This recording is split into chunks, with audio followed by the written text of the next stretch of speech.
What is up, everybody? It is Alex from Heavy New York calling from Zoom again, and this time we got round 3 with Wednesday 13. Great to be able to talk with you again. Thanks for being here, man.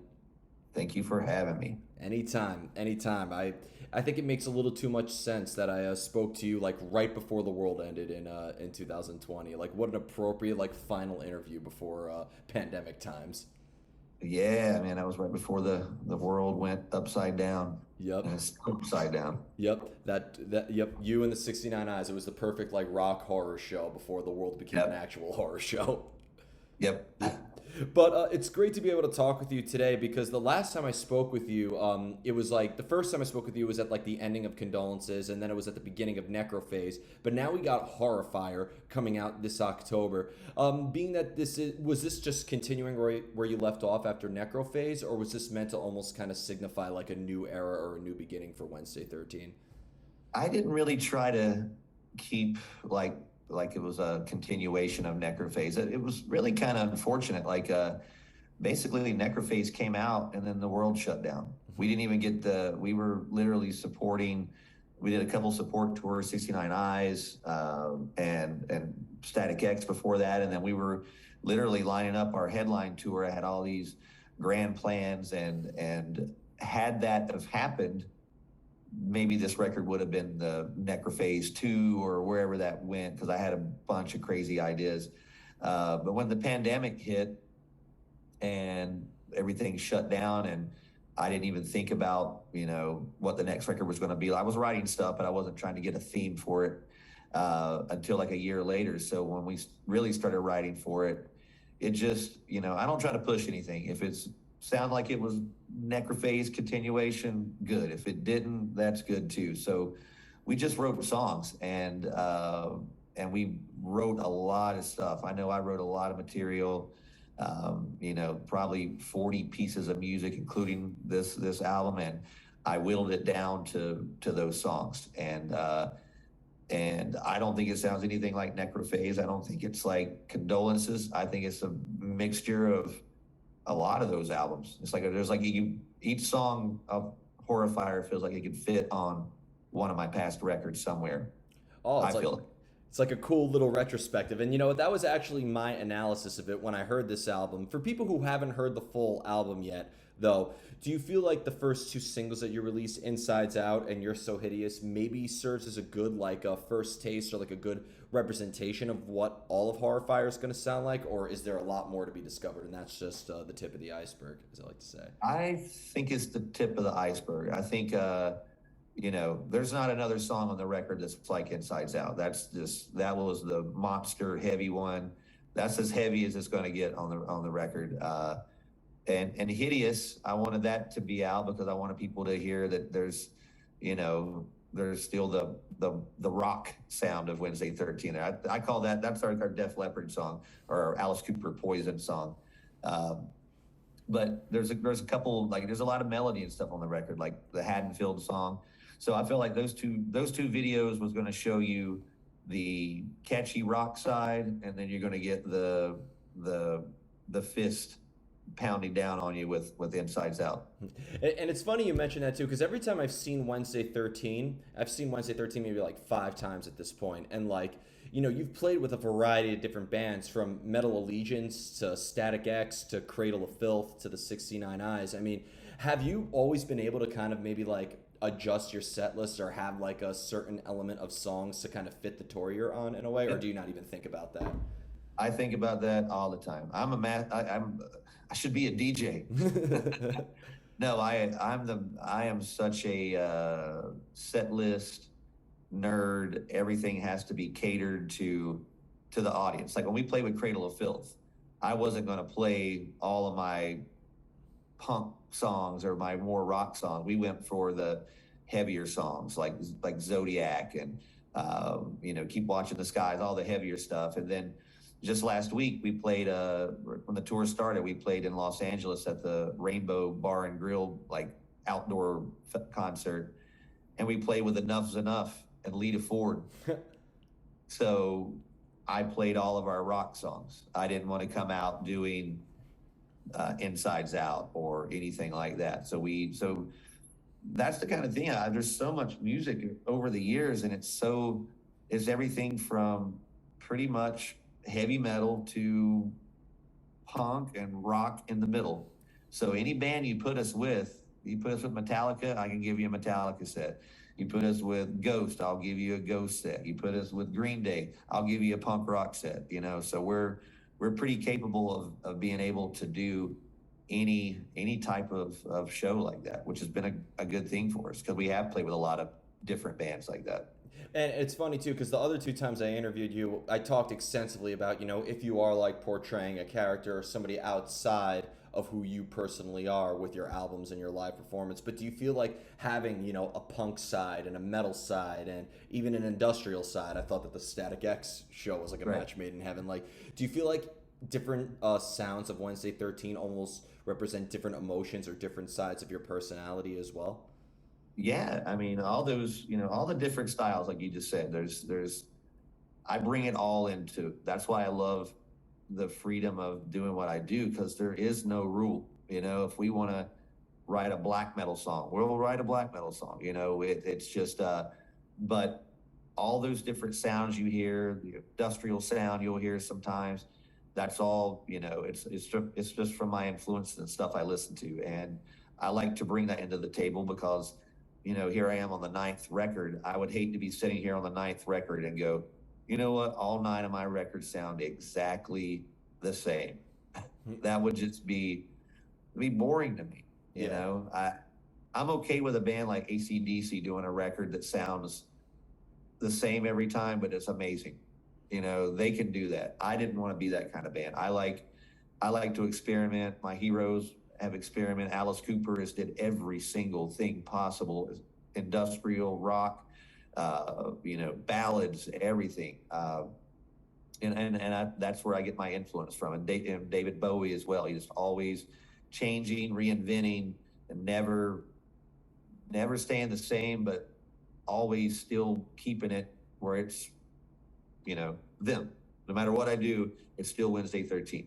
Definitely, definitely. And in order, like, with talking about, like, how your music has evolved as well, because I think there's a lot to celebrate. Because last year was 10 years of Calling All Corpses. Next year's going to be 10 years of the Dixie Dead. And almost, do you Yes. feel like Wow. maybe the meaning of your material or like the concept or anything can evolve over time as you evolve as an artist? Or do you prefer if every album is a representation of who Wednesday 13 was at that particular time? You want Skeletons to be just the 2008 version of you and so on and so forth. Yeah.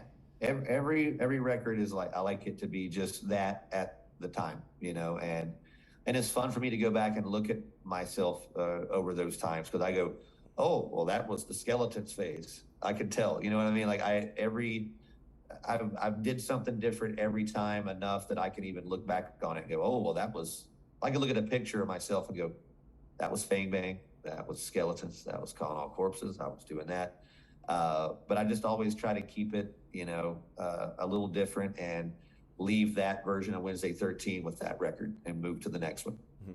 But when you play live and you're bringing in different songs, like especially on this headline run, and you're bringing different songs from different time periods, does that almost add a different type of context to it? Like when you're playing like a Skeletons song versus right after a Dixie Dead song or something like that? Yeah, yeah. I don't know if I really think about it too much like that. I mean, I I've catered our set list and made it where it like I make our set list like a fun house ride. I like to scare you in the beginning, take it super fast, and then slow it down a little bit, take you through the dark closet, and then bring you out. But I don't think I really think about it too much on stage. I try to do our lights and stuff. Like sometimes we'll do, if we do something from Skeletons, we'll try to use that color because that was all the blue colors. But no, I don't really think about it too much on stage. I don't have to go, oh, that was Skeletons. Now I'm switching to this. It's not like that. Okay. And when it comes to like how you portray yourself on stage in a way, and you're bringing in all these different elements, I've talked again extensively about if who you portray on Mhm. stage, but do you feel like maybe the person you are portraying on stage has almost changed with the making of every album, or is it just like every album a continuation of the evolution of Wednesday 13? As I get older, I mean, I'm constantly, things are changing and stuff. And, I see myself evolving, over the years on stage. So that's definitely there's not too much separation. I mean, you're not seeing a full on character up there and then meet me after the show and go, that's not the same guy. Like, it's not falling too far from the tree. Fruit's right there. That's kind of who I am. I just put a little extra snarl on it. The makeup makes it more intense. But I'm pretty much, who I am on stage is who I am kind of off stage. Don't take my lyrics seriously. I mean, they're meant to be. It's like a movie. You watch it, you enjoy it, you don't think much more about it, and that's, there's nothing I'm writing for the most part, personal things. I'm not telling people to go out and exhume and devour. Well, but please tell me you still love to say fuck. Oh, I do it every day. And we do it every night on stage. So if anyone wants to come to the tour and wanted to know if we're playing that song, yes, I have a new fuck umbrella. Things are good.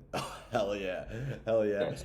And you mentioned like too like the stuff you're singing about too, and I find that interesting because I do feel like Wednesday 13's vocalists are like vocals are like very versatile in a way where like I feel like there is a bunch of subject matter where it could be very horror themed or very cinematic. Also, I would think like sometimes very fantasy oriented and sometimes it could be relatively realistic. Do you have multiple forms of developing lyrics? Like, do you look at other mediums, whether it would be cinematography or art or literature, as a means of inspiration, or do you have to kind of just wrap yourself in your own head in order to cultivate lyrics? I look everywhere for inspiration on stuff. I try to, because I've been doing this for so long.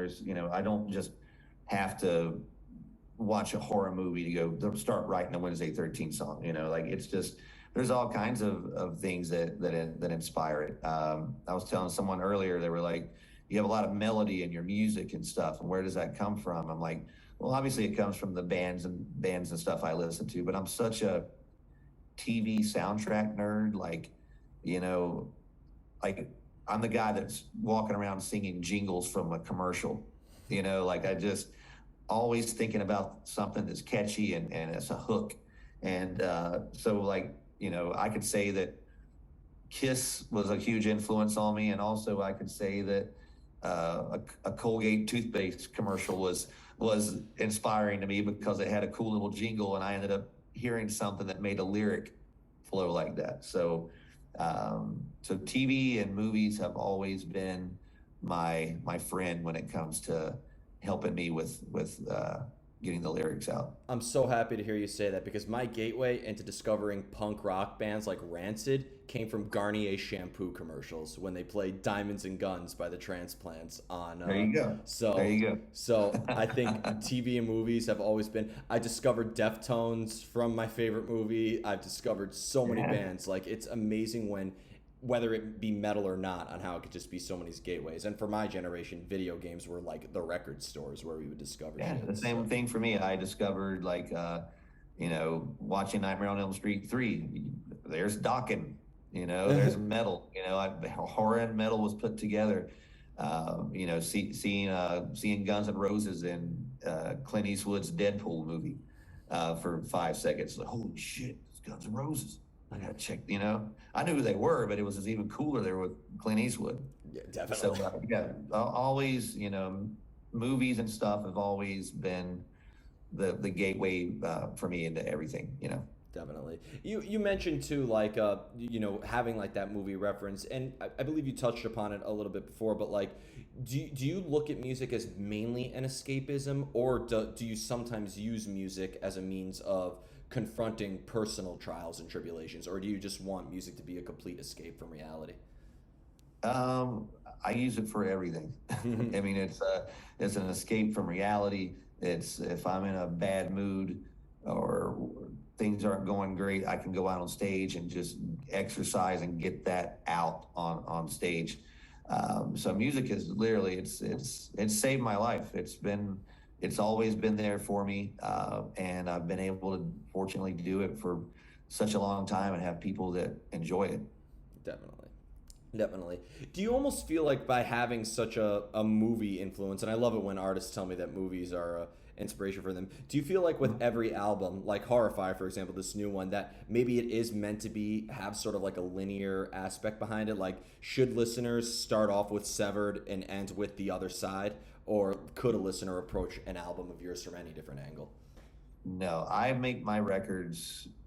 That track listing is the way you're supposed to enter the record and the way you're supposed to leave. And that's how I did all my albums. Like I don't. It takes me forever to get the track listing too. Like I will weeks and weeks of listening to it. Go, no, that's not right. Move that there. Move that there. So yeah, it's very important. Like to me, it sets the tone. I've always been the guy that listens to the record from my favorite band from beginning to end, not skipping through. Oh, that song sounds cooler first. I'll go there. I like to hear, because most of the bands I listen to made their records the same way. It's beginning to end. It's a journey. Yeah, I mean, I do look at the whole Wednesday 13 catalog to be like a journey and adventure too. So it's really funny. I've always said that like Fang Bang is like the sequel to Transylvania. So it is, and so yeah, it's fun. Like my albums are little mini movie soundtracks. do you like Hans Zimmer too, and like Two Steps from Hell and like that type as well? Yeah. Yeah. For sure. Yeah, because I almost want to see like a symphonic Wednesday 13 like album, like like sound like a collaborate with Hans Zimmer and do like an orchestral sort of soundtrack. It could happen one day. It could happen. I've done an acoustic tour. No one ever thought that could be a thing, and it actually was done really well, and it was very cool. I've always noticed that the musical ideas that sound the worst on paper are always the best in real life. So. Yes. And the final question I wanted to ask you is the first word I think of when it comes to Wednesday 13, whether it will be an album or a Wednesday 13 show, is actually freedom. I've never seen so much freedom on stage, as well as just the music. It just sounds so raw and organic and really just letting everything out. But when you are tracking the material and you're in the studio, it's a very static and confined environment, very structured. Do you find it maybe kind of like a little bit more difficult to sort of replicate the energy that you bring when you're songwriting or playing on stage in a way in the studio? Sometimes I don't know. I've been really good at like being able to capture what I do in the studio and still the way it would be live. I just always picture the audience in front of me when I'm singing. So, that they're always there. I'm always, even though they're not there in the studio, I always try to write and sing and perform as if I was playing in front of someone. It has to be just as good. And then when I play live, I want it to be even better than the record. People to go, man, that sounded better than the album. And it definitely does. Do you almost have to like practice crowd interaction and stage presence as much as you like have to practice the material? I don't really, it's for me, it's almost impossible to practice or do anything. I get better every night on stage, if that makes sense.